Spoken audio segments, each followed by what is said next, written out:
प्रशांत कोरटकरला कोर्टात हजर करण्यात आलेले आहे। कोरटकरची 3 दिवसांची पोलीस कोठडी आज संपतेय।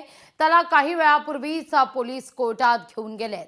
11 वाजता कोर्टात सुनावणीला सुरुवात होतीये। आता जवळपास 11:01 झालेले आहेत आणि कोरटकरला पोलीस कोठडी की न्यायालयीन कोठडी हे अगदी थोड्याच वेळात आता स्पष्ट होणार आहे। या सगळ्याविषयी अधिक माहिती घेण्याकरता थेट जाते सतेजकडे। आपले प्रतिनिधी आपल्यासोबत जोडले गेलेले सतेज औंधकर। सतेज, काय अधिक माहिती या सगळ्या संदर्भात? खरं तर असं म्हटलं जात होतं की दुपारच्या सत्रात प्रशांत कोरटकरला कोर्टात हजर केलं जाईल, पण कोर्टाच्या बाहेर त्या ठिकाणी शिवप्रेमी गर्दी करताना दिसतात। तगडा पोलीस बंदोबस्त आहे आणि त्याकरता पुन्हा एकदा गनिमी काव्यानं आपण म्हणूया प्रशांत कोरटकरला कोर्टात हजर करण्यात आले। जे मागच्या वेळी घडलेलं आपण पाहिलेलं होतं, मागच्या दारानं कोरटकरला कोर्टात हजर करण्यात आलेलं होतं। आजही नेमका असाच प्रकार वेळेच्या आधी कोरटकरला कोर्टात हजर करण्यात आलेलं आहे। काय नेमकं घडतंय आता कोर्टात? नक्कीच लाघवी, आपण पाहिलं तर इंद्रजित सावंत यांना धमकी देऊन जी महापुरुषांची बदनामी केल्याच्या प्रकरणामध्ये प्रशांत कोरटकरला कोल्हापूर जिल्हा सत्र न्यायालयाने 3 दिवसाची पोलीस कोठडी सुनावली होती।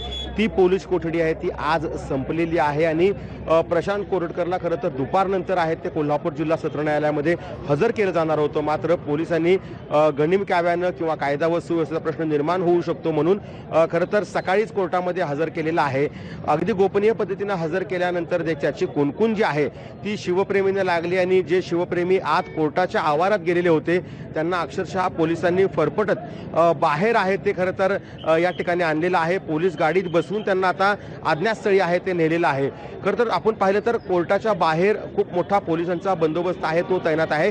विशेषतः क्विक रिस्पॉन्स टीम आहे ती बाहेर तैनात करण्यात आलेली आहे। शाहूपुरी पोलिसांचा आत बंदोबस्त आहे।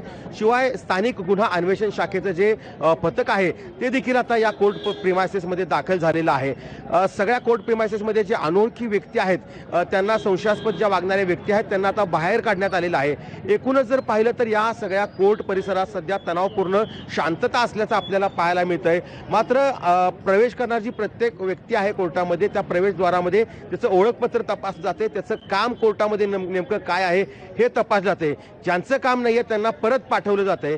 त्यामुळे एकूणच जर पाहिलं तर सध्या कोर्टाच्या परिसरामध्ये अगदी कडेकोट पोलिसांचा बंदोबस्त असल्याचं पाहायला मिळतंय। विशेषतः साध्या वेशातील पोलीस आहेत ते कोर्टाच्या प्रत्येक मजल्यावरती असल्याचं आपल्याला दिसून आलेलं आहे। त्यामुळे आता प्रशांत कोरटकरला पुढील काही मिनिटांमध्ये कोर्टात आहे ते हजर केलं जाणार आहे, प्रत्यक्ष कोर्ट रूम मध्ये हजर केलं जाणार आहे।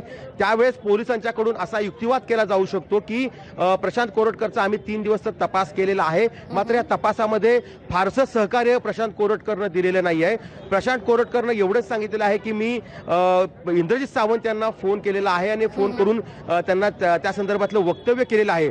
मात्र पोलिसांसमोर दिलेली कबुली प्रशांत कोरटकर कोर्टामध्ये कबूल करतो का हे देखील पाहणं महत्त्वाचं ठरणार आहे। कारण अनेक वेळा पोलिसांसमोर एक वेगळा जबाब दिला जातो आणि दुसरीकडे कोर्टामध्ये आल्यानंतर हा जबाब फिरवला जातो, असं अनेक वेळा पाहिलेलं आहे। त्यामुळे आता प्रशांत कोरटकर जेव्हा आज त्याला विचारलं जाईल त्यावेळेस या संदर्भातली देखील माहिती तो कोर्टासमोर सांगू शकतो। मात्र लाघवी, एकूणच जर पाहिलं तर कोर्टाच्या बाहेर खूप मोठा पोलिसांचा बंदोबस्त आहे, क्विक रिस्पॉन्स टीम आहे आणि या ठिकाणी येणारी जे प्रत्येकाची चौकशी आहे ती आता करताना पोलीस आपल्याला पाहायला मिळत आहेत। निश्चित लाघवी। सतेज, तुर्तास धन्यवाद तुम्ही दिलेल्या सविस्तर माहिती करता। लोकशाही मराठी ऐका, पहा, जागरूक रहा।